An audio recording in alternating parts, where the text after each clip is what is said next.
Le Real Madrid de Xabi Alonso prend de plus en plus forme. Les hommes de l'entraîneur basque ont roulé sur Valence 4-0 hier soir dans une rencontre qu'ils ont maîtrisée de bout en bout, de A à Z, comme rarement, voire même comme ce n'était pas le cas cette saison encore. Il y a eu de très bons passages, de très bonnes mi-temps de la part du Real Madrid, mais un tel niveau de maîtrise face à un Valence malade, certes, mais un tel niveau de maîtrise, c'est impressionnant. De A à Z, on savait que le Real Madrid allait remporter facilement cette rencontre, et ça a même permis à Xabi Alonso de faire tourner, et notamment de donner ses premières minutes à Hendrik. On va parler de tout ça dans ce débrief. Déjà, commençons par l'entraîneur Xabi Alonso, qui a finalement décidé de ne pas faire tourner pour cette rencontre. La seule différence avec le match contre le Barça, c'est un retour au 4-3-3 avec la titularisation de Franco Mastantuono. Mais sinon, pas vraiment de changement du côté de Xabi Alonso, avec Valverde en tant qu'arrière droit plutôt que Trent Alexander-Arnold, qui pour l'instant n'est du coup toujours pas revenu sur les pelouses, même s'il est de retour de blessure depuis une petite semaine dans le groupe du Real Madrid, et il était sur le banc hier, il n'est pas rentré en jeu. En tout cas, voilà, retour au 4-3-3 de Xabi Alonso, un bon choix puisque ça a fonctionné. Le Real Madrid est très bien rentré dans sa rencontre, a marqué rapidement 2 buts et ensuite a déroulé complètement. Alors contre une équipe de Valence totalement en perdition au Santiago Bernabéu, il faut aussi le souligner, la faiblesse de l'adversité en face, les Valencians qui vraiment sont venus pour ne absolument rien proposer. Il y avait un petit peu de mieux en fin de rencontre quand il y avait déjà 3 ou 4-0 pour le Real Madrid, mais sinon ça a été très compliqué avant les changements de Carlos Corbaran en face. Et donc un Real Madrid qui a déroulé, ça a permis à Xabi Alonso de faire tourner à partir de la mi-temps, puisqu'il ne l'avait pas fait au coup d'envoi sur cette rencontre. Mais c'est des bons choix, puisque la victoire est là pour le Real Madrid, et surtout une victoire facile où quasiment chaque individualité a brillé. Et au niveau individuel, j'ai envie de commencer par mon homme du match, Alvaro Carreras, qui a réalisé une rencontre parfaite, tout simplement. Alors évidemment, votre homme du match, ça peut être Jude Bellingham, ça peut être Kylian Mbappé. Sur cette rencontre-là, ce serait pas choquant. Même Fede Valverde aussi a fait un très bon match en tant qu'arrière droit. Je fais le choix d'Alvaro Carreras parce que déjà, il a évidemment marqué son premier but sous le maillot du Real Madrid. Et un quel but! Une frappe magnifique, pure, limpide. L'angle de caméra derrière lui où on voit le ballon partir tout droit dans la lucarne est absolument sublime. Et au-delà de ça, il y a une très belle rencontre d'Alvaro Carreras. C'est lui qui provoque le penalty qui sera raté par Vinicius Junior. Il finit la rencontre avec 93% de passes réussies, 86% de duels remportés, des stats immenses. Il a touché 121 ballons dans ce match-là, récupéré 12 ballons également. Voilà, un match complet d'Alvaro Carreras. Toute la défense du Real Madrid, pour le coup, a fait réaliser une bonne rencontre. Et Militao a fait les quelques retours défensifs nécessaires qu'il fallait faire. Valverde, que je l'ai déjà mentionné, a fait également un très bon match. Dinauson aussi, même si je trouve qu'il est un petit peu en retrait par rapport à Militao sur cette rencontre-là. Courtois n'a eu qu'un seul arrêt à faire sur cette rencontre. Il l'a fait, il a fait une claquette au-dessus du but. Il a failli prendre un but magnifique de Javi Guerra aussi en fin de rencontre. Mais alors là, il ne peut rien y faire et personne ne peut rien y faire sur une telle frappe de la part du milieu valencien qui au final tape le poteau et sort en touche. En tout cas, belle rencontre de la part d'Alvaro Carreras. C'est mon homme du match. Dites-moi en commentaire qui est le vôtre, sachant que bien évidemment, ça peut être l'homme qui a mis un doublé hier soir, Kylian Mbappé. Encore une rencontre réussie de sa part, encore une fois, il est décisif. Il marque le premier et le second but du Real Madrid, il met l'équipe sur de bons rails.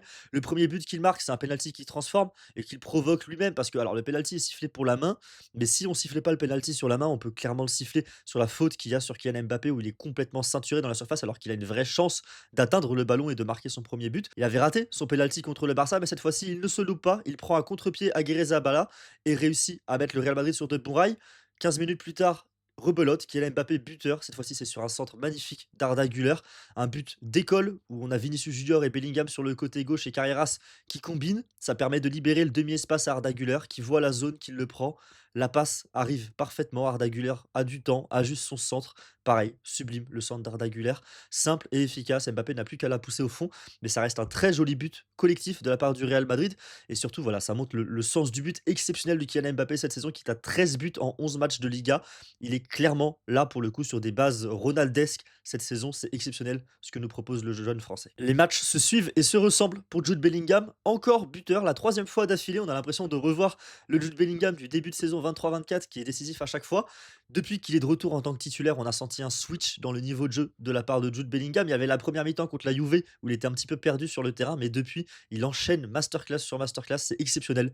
Le niveau de l'anglais qui a encore marqué un très joli but dans ce match contre Valence, le but du 3-0 et au-delà de ça, c'est une rencontre complète, aboutie. Il trouve les bonnes zones pour combiner. Je trouve qu'il est de plus en plus intéressant dans sa manière de jouer avec Arda Güler également. Je trouve que les 2 se comprennent, que quand il y en a un qui va là, l'autre est là et ainsi de suite. Ça fonctionne très bien, je trouve, entre Jude Bellingham et Arda Güler également et ça, c'est aussi à mettre au crédit de Xabi Alonso qui, je pense, donne les bonnes consignes et fait bien travailler son équipe aux entraînements. En tout cas, c'est très bien huilé l'attaque du Real Madrid et les 2 joueurs créatifs, que ce soit Arda Güler et Bellingham, ne se marchent absolument pas dessus, mais réussissent très bien à combiner et c'est magnifique, du coup, pour le Real Madrid. J'ai déjà mentionné plusieurs fois son nom dans ce débrief. L'autre joueur dont il faut parler positivement aussi dans l'aspect créatif et dans l'attaque du Real Madrid, c'est évidemment Arda Güler, auteur d'une très belle passe décisive pour Kylian Mbappé. Le jeune Turc s'est blessé, pourtant en début de rencontre, une belle entorse de la cheville quand même, ça a un petit peu tourné. Il est resté sur le terrain sur les 45 premières minutes, il sort à la mi-temps par précaution. Ça devrait pas être trop grand-chose. Normalement, ce qui est sorti, je crois que c'est Mario Cortegana de The Athletic qui a sorti en premier l'info, comme quoi c'était pour ça qu'Arda Güler était sorti, mais que c'était pas très grave. Sa blessure, on verra ce que ça donne contre Liverpool, parce qu'il y a un nouveau match très important pour le Real Madrid dans 3 jours. Mais en tout cas, voilà, le Turc a réalisé une très belle première période, peut maintenant se reposer, mettre de la glace sur sa cheville et espérer que ça tienne le coup pour jouer à Anfield mardi soir. Je considère quand même qu'il y a 2 petites déceptions dans cette rencontre dominée de la tête et des épaules de la part du Real Madrid. La première, c'est un joueur qui était titulaire sur ce match-là et qui ne l'était pas lors du Classico, c'est Franco Mastantuono. Je trouve qu'il a été beaucoup trop discret dans ce match-là. Il a eu des ballons pour tenter des choses, pour essayer d'éliminer. Alors, c'est pas nécessairement son jeu. Je pense qu'on l'aide pas non plus. D'ailleurs, Xabi Alonso ne l'aide pas non plus en le mettant ailier droit de cette manière-là. On a vu des phases où c'était Valverde qui revenait dans l'axe et c'était Franco qui faisait la largeur sur le côté droit. Moi, je trouve qu'il est trop loin de la surface pour pouvoir bien s'exprimer. Mais quand même une rencontre assez décevante, une performance assez décevante de Franco Mastantuono. C'est sans doute le seul point noir côté Real Madrid. Surtout que Camavinga, qui dispute toute la seconde période, a été encore une fois excellent au milieu de terrain. Peut-être un switch qui va s'opérer du coup du côté de Xabi Alonso entre le 4-3-3 et le 4-4-2. Je pense qu'à Anfield, on aura d'ailleurs le 4-4-2. On verra si Trent sera titulaire arrière droit. C'est ça aussi mon autre déception de ce match-là. Trent n'a pas disputé la moindre minute depuis son retour de blessure. Alors Valverde, ça fonctionne très bien en tant qu'arrière droit. Je pense également que Trent n'est pas à 100% prêt physiquement pour disputer les 90 minutes ou les 60 minutes d'une rencontre, sinon il aurait été titulaire hier, parce qu'il y avait évidemment intérêt à remettre Trent en forme avant qu'il retrouve son jardin d'Anfield mardi. Je pense que là, pour le coup, à Anfield, Alexander-Arnold aura des minutes, mais par contre, je doute de plus en plus quant à sa titularisation. Je pense que ce sera Valverde, l'arrière droit du côté de Xabi Alonso, et on a eu la réponse d'ailleurs hier en voyant Trent ne pas disputer la moindre minute, alors qu'il y a eu un rayon de soleil côté Real Madrid. Déjà, on l'a pu faire tourner du côté de Xabi Alonso dès la mi-temps avec Tchouaméni qui a pu souffler également côté Real.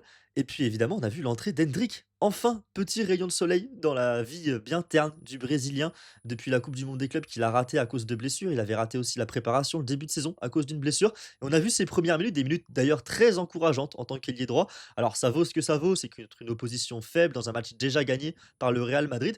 Mais belle entrée, pleine de vigueur et d'envie de la part d'Hendrick. Je trouve que ça contraste par exemple avec la rentrée de Rodrigo, qui là pour le coup n'était pas du tout pleine de vigueur et d'entrain. Moi, Rodrigo, j'ai vraiment beaucoup de mal avec ce qu'il propose, que ce soit en tant que titulaire ou en tant que remplaçant cette saison. Je trouve qu'il est vraiment en perdition, l'ailier brésilien. Et là, pour le coup, voilà, très bien d'avoir vu Hendrick proposer des choses intéressantes sur ces quelques minutes-là. Je vais en parler plus en long et en large dans une vidéo, Hendrick. Je ferai son profil, notamment si les fans de Lyon, les fans de Marseille, puisqu'il y a beaucoup de rumeurs autour d'Hendrick. Si vous voulez savoir un petit peu plus sur le Brésilien depuis qu'il est arrivé en Europe et même depuis ses débuts à Palmeiras, je ferai une vidéo complète sur Hendrick dans la semaine, ne vous inquiétez pas. Mais en attendant, très content d'avoir vu le Brésilien sur les pelouses du Bernabéu. Mon but, ça reste de débriefer cette rencontre et de ne pas parler que du Real Madrid, mais Valence ne m'a pas beaucoup aidé avec sa performance hier. Il y a très peu de choses à dire sur le club tché. Performance extrêmement compliquée. Alors, on sait que c'était le 18e avant le coup d'envoi, l'équipe de Valence. Et venir au Bernabéu, c'est pas facile en ce moment contre ce Real de Xabi Alonso. Mais quand même, c'est très décevant ce qu'ont proposé les Valencians. Il y a eu du mieux en deuxième mi-temps, notamment l'entrée d'André Almeida qui a été très bon, très juste, je trouve, sur son entrée. Mais la première mi-temps est vraiment extrêmement compliquée parce que on a cette impression en fait qu'il y a aucun ballon, aucun moyen en fait que Valence soit dangereux. J'ai l'impression qu'ils ne sont pas venus une seule fois de la première période dans les 30 derniers mètres du Real Madrid. Le Real Madrid qui les a étouffés avec leur pressing et sinon si Valence jouait en long ballon, c'était du 1 contre 2, du 1 contre 3, du 1 contre 4, du 1 contre 5 à disputer pour les rares attaquants valencians sur la pelouse. Donc performance très difficile pour le club tché qui est engloutiné dans la zone rouge désormais à la 18e place. Et en plus, la semaine prochaine, il y a le Betis qui se dresse sur la route des Valencians. Alors, ce sera à domicile, mais quand même un match encore une fois difficile puisque le Betis enchaîne bien sur ce début de saison. Le Real Madrid prend le large en Liga, ça fait 7 points d'avance sur Villarreal, deuxième. 8 points d'avance provisoirement sur le Barça qui va jouer contre Elche cet après-midi. Le Real Madrid qui donc prend de l'avance avant un déplacement chez le Rayo lors de la prochaine journée de Liga.